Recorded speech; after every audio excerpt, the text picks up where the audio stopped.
Паленая гума, роў матораў і захопленыя крыкі гледачоў. Тэрыторыя аэрапорта Мінск-1 сёння аказалася ў зоне турбулентнасці і масавага скаплення мінчан. З самага ранку гукі з узлётнай паласы нагадвалі пасадку самалёту, што патрывожыла нядзельным днём спакой горада, даведаўся Олег Разанович.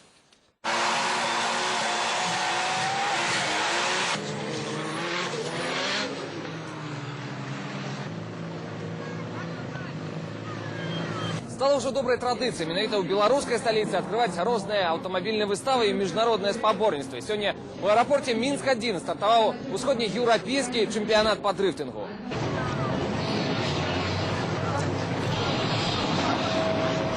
На данных соревнованиях представлено 35 участников из 5 государств на данной гонке. Очень ребятам нравится здесь территория аэропорта, большая разгоночная прямая, где скорости при входе в первый поворот достигает 140 км в час.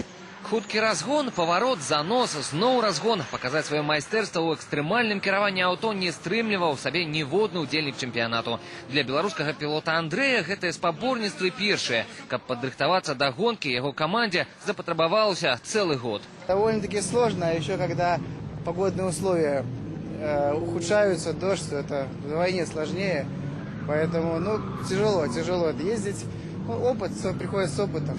А вось гэтаму пілоту з Латвіі вопыту займаць не прыходзіцца. Ён кожны год удзельнічае ў падобных спаборніцтвах і валодае сваім спартыўным аўтамабілем, моц якога развівае 554 конскія сілы, можно сказать, досконально. В Минске я второй раз. Прошлым годом я приезжал здесь на FX Open, где тоже очень понравилась трасса, понравилась организация, так что сейчас мы сегодня опять здесь. Надо очень-очень быстро ехать, не бояться и еще быстрее ехать в повороте. Так что, немножко психологический момент и, конечно, настройка автомобиля. Задача пілотаў на хуткасці правільна ўвайсці ў паварот, адпусціць машыну ў занос і затым выраўняць яе зноў на вялікай хуткасці. Такое зрабіць простаму аматару немагчыма, патрэбны трэніроўкі і псіхалагічны настрой.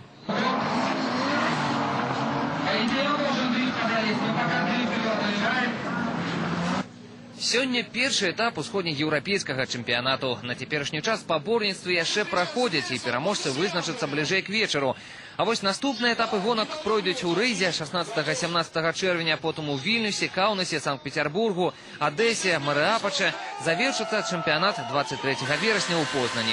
Олег Разанович і Олег Соркін, агентство «Теленовин».